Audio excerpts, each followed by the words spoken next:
All right. Third episode now. SpinRate CastPOD, JML, and my colleague, Mr. Frank. Say hello to the audience.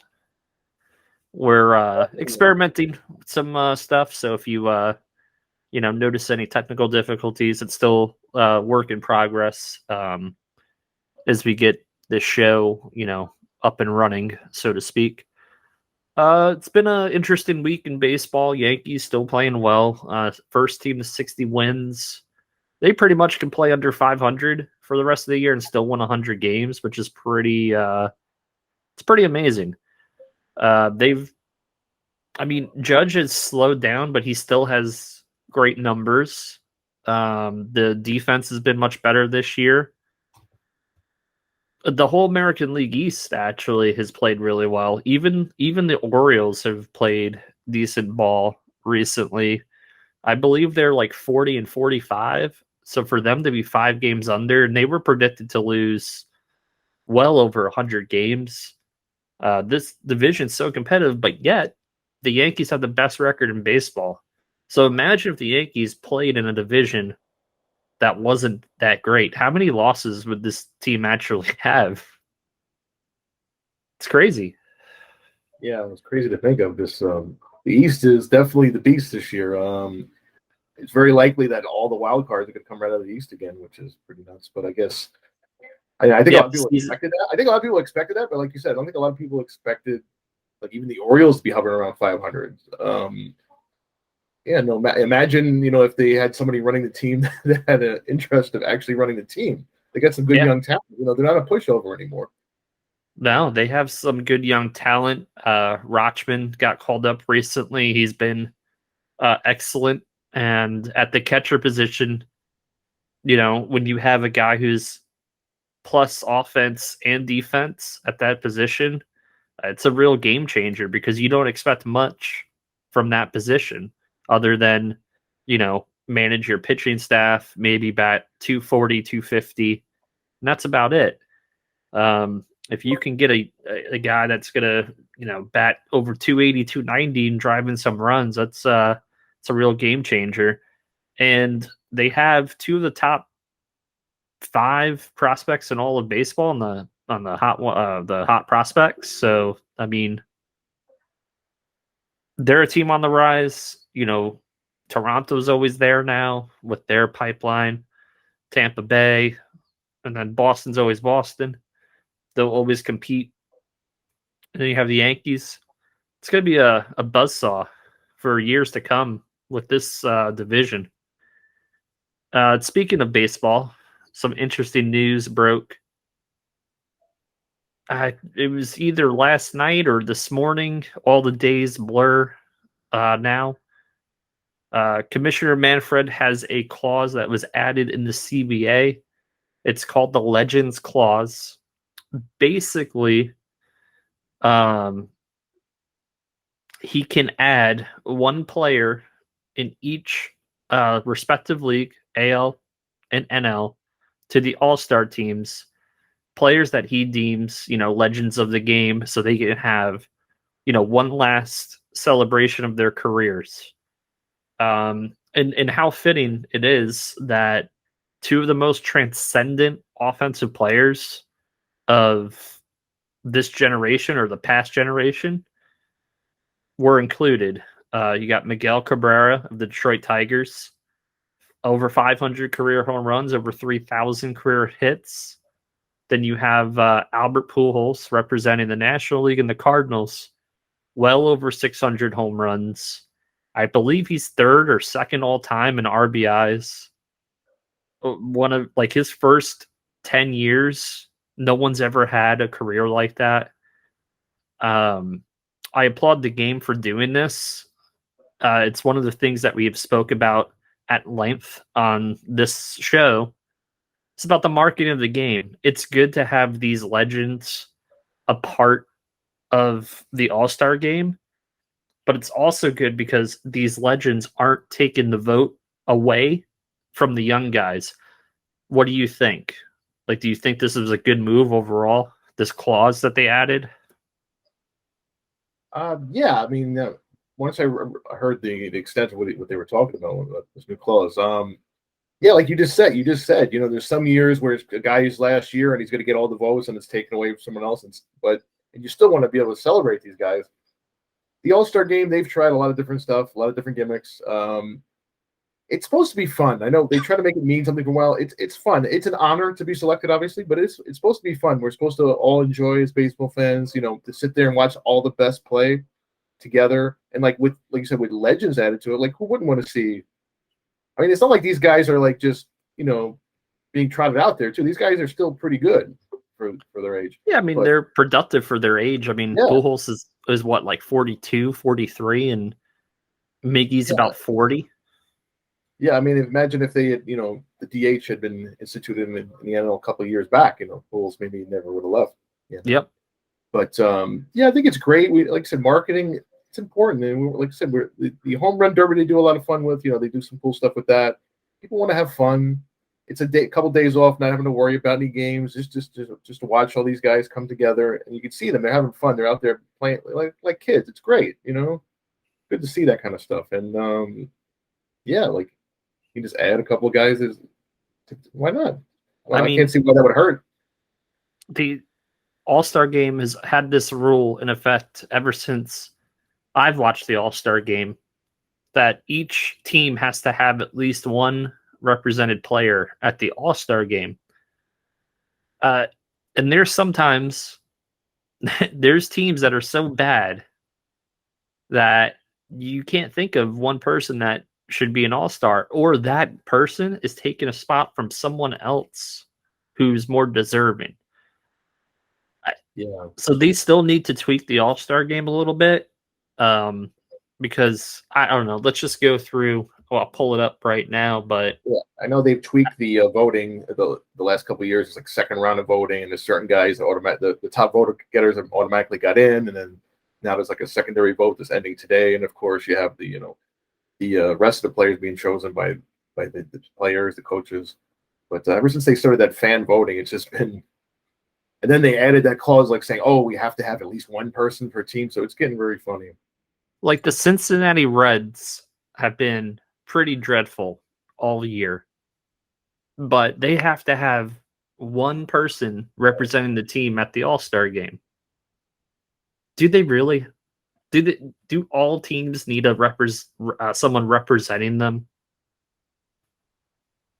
That's a good question, and I mean, if you're a Reds fan, yeah, you want to see one of your guys, but when you're watching them day by day, you're probably like, I don't know, it's tough, when it's your team. But the Diamondbacks, the Rockies. Yeah, it's kind of like I don't understand why they put it, other than that they're figuring more people will be interested in watching it. I don't think that's really helping the viewership or the interest in this game by putting we got one guy from the Rockies, like you said. Oh, here he comes. I mean, some years it's cool because you'll have some players that are really good players on these teams. But it's a no-brainer. The Nationals are one of the worst teams, but they do have Juan Soto. Yeah, he's going to make the team. Nobody's going to argue that.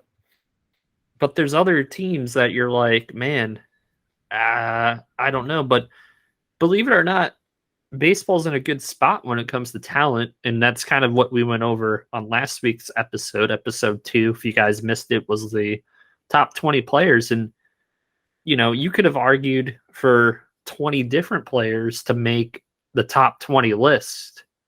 We left out guys like Tommy Edman, who, if you look, his wins above replacement is like second in baseball. And we didn't even include him on both of our lists. And that's just one guy that just sticks out, Bo Bichette, there's just tons of really good players in baseball right now. The game is going to go through a renaissance, and we just need the game to be marketed better. We haven't seen, or at least I haven't, we don't see current baseball players in commercials. The last time I remember a national commercial with a current major leaguer was Aaron Judge for Pepsi a few years back. Mike Trout, who's the most popular baseball player on Instagram, I think has 3.3 million followers. There's NBA players that are not the stars of the league that have quadruple of what Mike Trout has. And I think that goes into the marketing of the game in these big corporations around the sport. You have Nike, you have Adidas, you have these shoe companies and manufacturers who, they get LaMelo Ball and they get all these guys in basketball and they get them a shoe deal. Who makes all the uniforms for Major League Baseball? Nike. When these contracts are being negotiated, you would figure the game would step up and say, hey, right now we have a huge issue. And the issue is the marketing of our players. We'll take a little bit less money if you can market our players around the sport better. Meaning, hey, Mike Trout, you're going to be in a Nike ad with Judge and Acuna and Soto and Tatis and, all these transcendent Bryce Harper, all these guys that are just great players. Ohtani. There's never been a time that I can remember since the steroid era where we've had this many great players, but the common sports fan doesn't know them. What's your thoughts, Frank? I know it's a lot to digest. Yeah, I think you summed it up pretty well. I mean, when we were kids, maybe you would see, your top players of the day in national commercials. Now, especially right now, we're talking about the AllStar Game this summer. Like, eyes are on Major League Baseball. There's nothing really else going on. Should we not be taking advantage of that? And marketing, like you said, why can't we have? I mean, occasionally you'll see some ads, maybe even during the AllStar Game, featuring some of the players. Why can't we have a national Nike commercial with all these guys? Like we used to have for example, like the Jordan and Bird commercials back in the day, like the 90s, McDonald's ad and stuff like that. How come we don't have that going on? Or even crossovers. Yeah, crossovers. Like, remember growing up, at least when I was growing up, there was a show that had a cartoon show. It was Michael Jordan, Bo Jackson, and Wayne Gretzky. In between the three of them, they covered all four major sports at the time. And believe it or not, it definitely helped the visibility of each sport, because let's just say you were a Michael Jordan fan, you were watching that show, and you may have not ever been exposed to another sport. You were just a basketball fan. Now who's this Bo Jackson person? Oh, he plays baseball and he plays football? Oh, let me check that out. Oh, hockey. What's hockey? And all these cartoon shows and these commercials, these are marketing vehicles to promote the game. Baseball's done a terrible job since the steroid era of marketing the game to kids. It's very much like something else that we both like. It's very much like pro wrestling. It's very much like the WWE audience. The WWE audience, they keep trying to capture the younger people, but by the time those younger people reach high school, they just give up on wrestling. The people that they should be targeting still are us, right? But right. The problem is they don't have enough good ideas to keep the kids that turn off, wrestling or baseball interested in the game. Yeah. I don't know why. I don't know why it is. I've gotten feedback from younger people than us. And they always say baseball is boring. And I say, baseball is not boring. There's constant strategy. in the game. I don't know if it's the game's not explained well enough or it's too convoluted for people to understand, but there has to be some sort of focus group or like getting into these communities and teaching kids about baseball, making baseball more affordable as well. A lot Yeah. of these, it's easy to play basketball. You just need a basketball and you need to find a hoop somewhere. And sneakers, right? You can get sneakers now for 20, $30. I mean, they're not going to be the nicest looking sneakers, but they'll do the job. Baseball, you're going to need bats. Have you seen the prices on bats? They're crazy. Gloves. It's a very hard sport to fund. But Right. again, who makes the uniforms for Major League Baseball? Nike. What do they make? They make all the stuff that I just listed. So you take the money now, you're taking the money now, right? We're getting this big, huge contract from Nike, but then you're going to squander your audience 10 or 15 years later from now when you're losing fans. What do you think there, Frank? Any thoughts? Yeah, I mean, I hear from a lot of people like, "Oh, baseball's boring." Like, "Oh, this time of year, that's the only thing that's on." I don't think, like you said, maybe they just don't know. I mean, I'll give you an example. Last summer, I went with my coworkers. I worked for Yonkers Public Library. We went on everyone came to a game last year. We went to a Yankee game. Like a big group of us went. Yeah. And we're talking about several people that don't understand baseball, but they're there. And then by the end of the night, they're like, "Wow, this is a lot of fun." Being here live. Even my friends who finally came to a game for the first time, like, "Wow, I never realized how much fun it is to go to a baseball game." Unfortunately, as you just mentioned, pricing. They've Yep. priced the fans out of the stadium, and it's unfortunate because when I go to a game, I see kids there; they're enjoying themselves. About a month ago, I was at a game with my dad. There was a young group of kids there. They probably were a little league team of some kind, and they were having a ball. They were into everything, and they were calling everything. They were knowledgeable. I was like, you see, this is what we need. If you're going to market the game, you got to, like you said, when you capture, like even a wrestling fan, you stay a fan for life. You have to capture them and keep their interest, but you can't keep their interest until you capture their interest first. And that's the problem Major League Baseball is having. It's just they're making tons of money, of course. Like you said, they're making this huge Nike deal. I mean, the Yankees have this deal with, like, people have been complaining a lot. A lot of Friday games are on Amazon Prime. They made a lot of money on that deal. Is it really growing the popularity of the game, or is it just growing No, people's wallets? it's taking it's taking the older consumer out of the game too, because a lot of older people, I'm not trying to stereotype, but it is true. They don't know how to get on Amazon Prime to watch these games. Yeah, my dad does it. I He mean, still does. I've done 10 times. He still knows. yeah, I mean, some of the good they're good ideas in principle, like Peacock having the 11:30 games on a Sunday.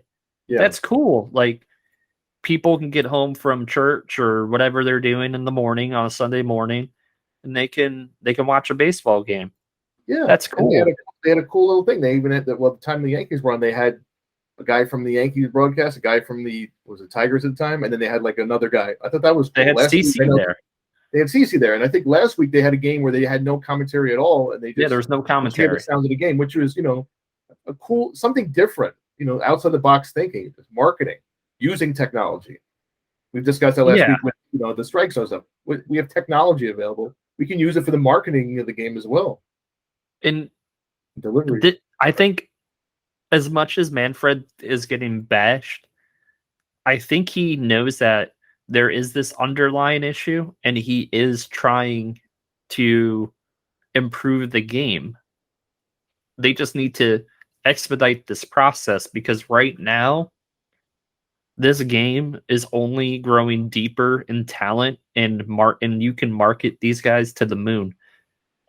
Mike Trout, Shohei Ohtani, Aaron Judge, Bryce Harper, Juan Soto, Acuna, Tatis, all these guys at the same time. are transcendent players. Like, more so, like, these guys may be better than the guys we saw growing up in the steroid era. I wouldn't discount that. 5-star athletes. Think about it. Aaron Judge is 6'8", and he plays center field. He's got a cannon arm. He can run. He hits for power. You have Shohei Ohtani. He can pitch and he can hit, and he's one of the top in both. You have Mike Trout, who's built like a linebacker, playing center field. I've never seen anything like this. And I get excited talking about this. And if you showed this to people who probably don't watch baseball, they would be amazed. So how do we get those people invested in the game? And that's, we'll talk about it more, but I'm going to put a pin in it. We'll discuss it more in a future episode, I'm sure, as a thunder and lightning storms striking down here in Florida as per usual. One thing I want to talk about before we go, I saw an article on, it's either SI or MLB. Apparently, people listen to the show. Jeff Passan reports that every single team is hot on the trail of Andrew Benintendi. He is the number one target for any team seeking a bat, an outfielder, whatever. And it makes perfect sense. Every team that we mentioned in the American League East could probably use him. Yeah. Any contending team could use him. Yeah. He's only 28 years old, turns 29. Yes, he's a free agent at the end of the year, but I'm sure he's not going to get Bryce Harper-esque money or want.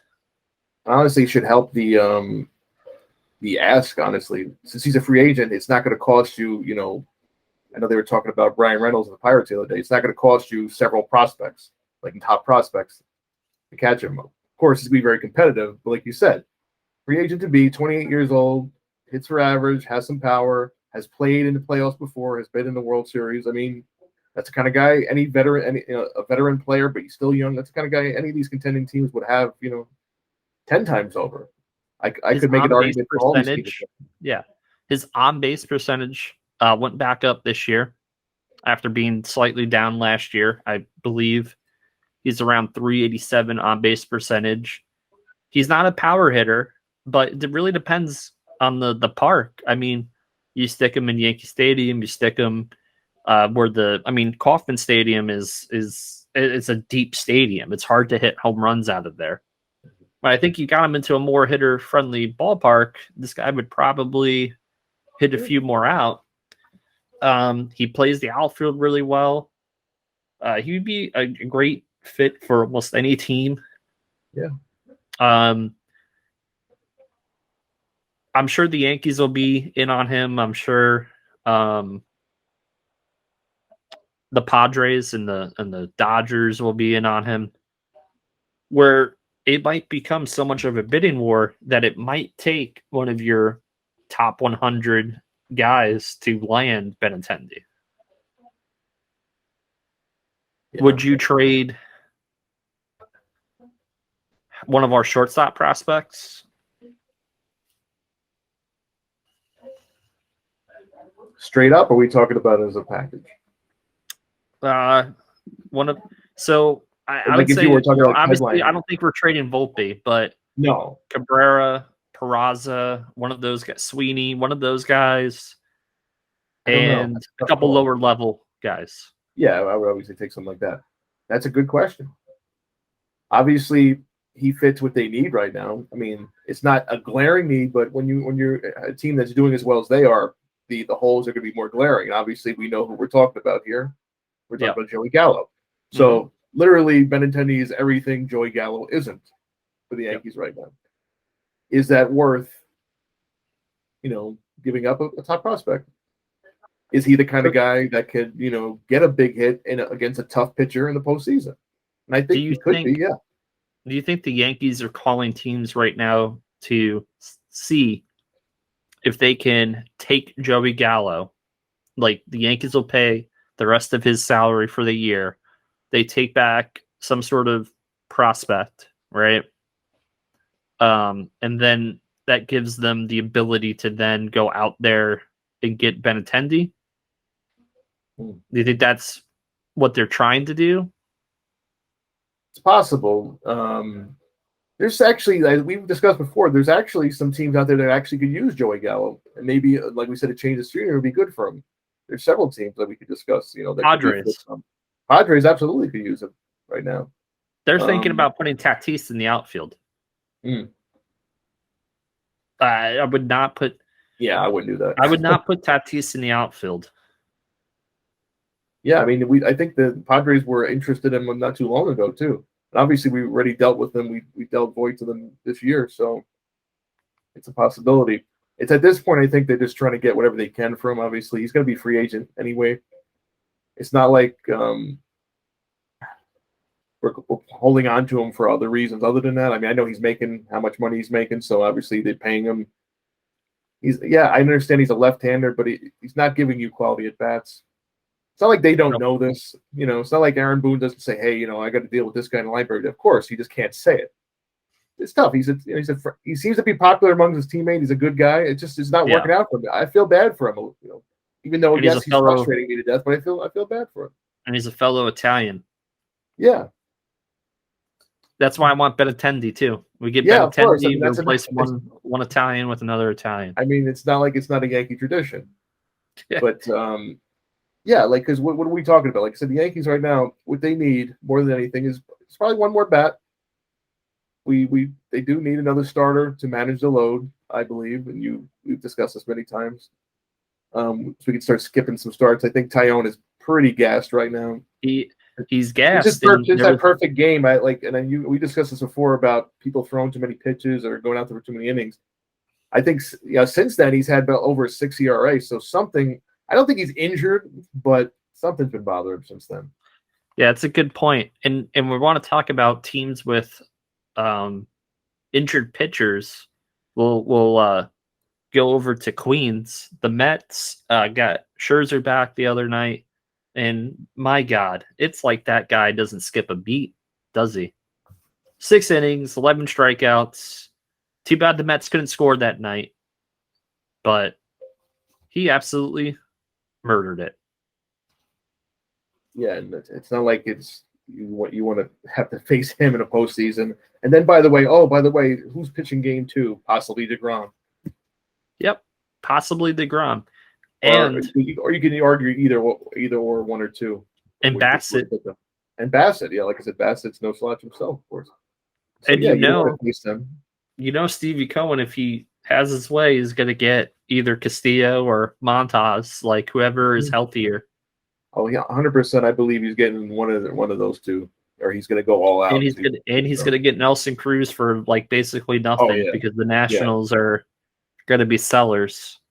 That's a no-brainer right there.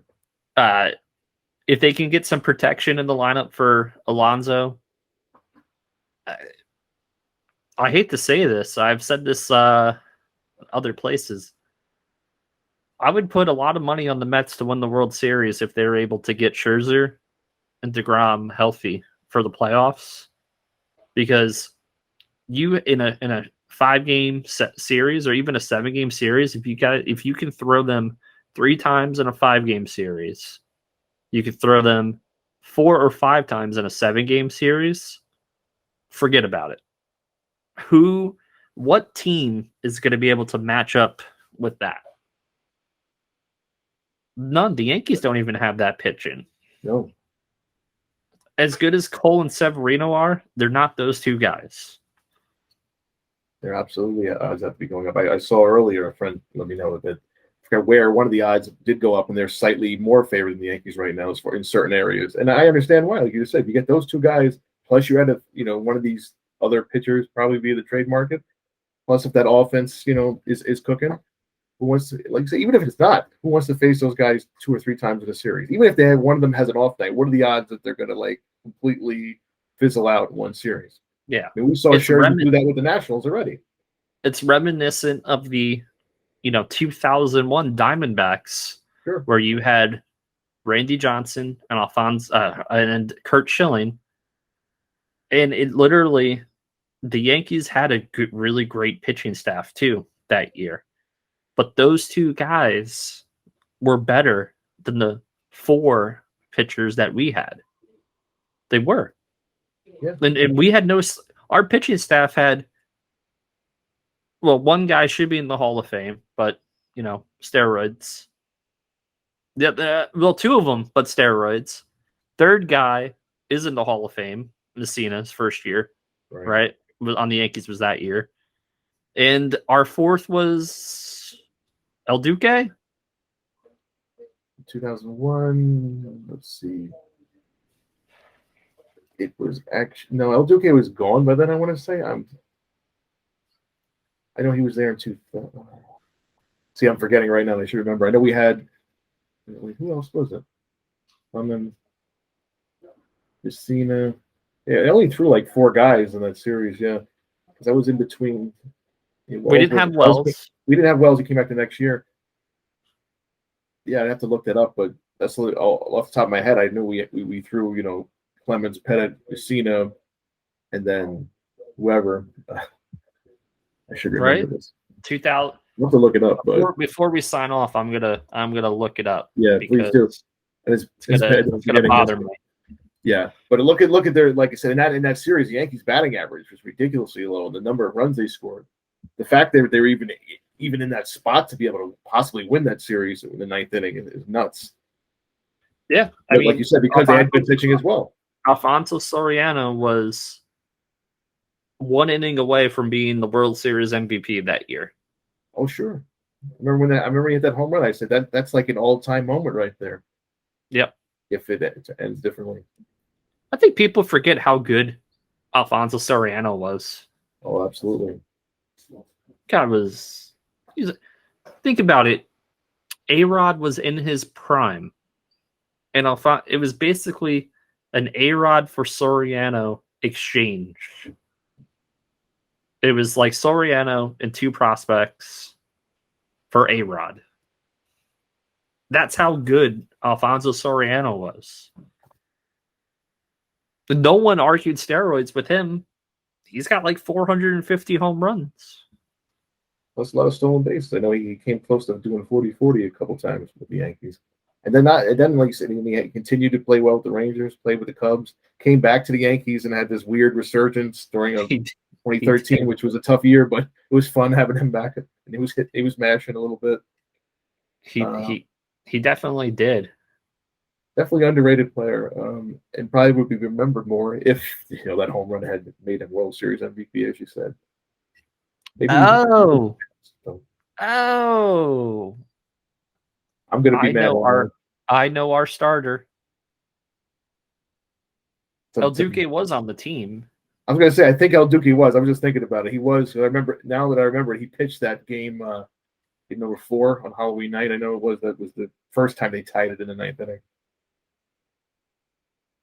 I believe. I'm looking at Messina pitched 5. Looking at game 2001 team was interesting. Oh man, these hyperlinks are broken. But Ted Lilly also made a lot of starts that year. Oh, Ted Lilly, yes. There's a name out of the past. Ted Lilly, let me tell you, he had a very serviceable major league career. Absolutely. He pitched a long time, Lilly. Yeah. Lilly was 130 and 113 in his career. I mean, he pitched a long time. I want to say he made some All-Star teams. I could be wrong. I think he made at least 1. He was definitely around. And there was a couple times. 2. See, I knew. Yeah, he was. He was a very serviceable major league player. Sometimes you need a guy like that on the team. He's kind of like. But again, we had 3 really good pitchers. all three should really be Hall of Famers. Pettit's getting left out because of, he admitted to using, steroids, and obviously the whole Clemens thing as well. They were kind of partners in crime. Yeah, I think his postseason stuff alone would probably get him in. Pettit. Actually, El Duque was not a slouch himself in the postseason. No. I believe he had 8 wins at least in the postseason. El Duque won a World Series with the White Sox too. Yes, he did. But that famous 2005 White Sox team, which was like ridiculously good, and you would look at it and say, "Is this team really that good?" And they were. They were. I think that was the year they had the ALCS where they use one pitcher in each game, like their 4 starters, and that's all they need, or whatever it was. It was insane. Who I feel bad? I'm looking at the 2001 Yankees innings pitched. Romero Mendoza pitched over 100 innings. That poor guy. His career was never the same. And he was a very valuable piece in Torrey's bullpen. Like he started in long relief, he was short relief. I remember him fondly, but yeah, you're right. After that, he never really was the same. That was quite a bit. Torrey did sometimes burn some guys out. We've seen him a time or two, burn some guys out. All right, we're going down the rabbit hole. Yeah, we're gonna put a pin on it. We can have a whole discussion about the late '90s Yankees on a future podcast if anybody's interested in that. Yeah, guys can comment down below whatever you guys want to see us talk about or hear us talk about. Both. Put it down description box. The comments mean more than anything. You guys as viewers or consuming this content, we'd like to know what you would like for us to cover. You guys. Yeah, it means more than anything. The comments, of course, sharing is caring as well. This is the SpinRate CastPOD. And I'm JML. This is Frank. Experience Network Productions. This was episode 3. Episode 4, we should have out probably earlier next week. Just our schedules didn't really align. But we'll have something out. We appreciate your time. Thank you so much. Have a good night. Good night and good luck. Take care, guys. Thanks.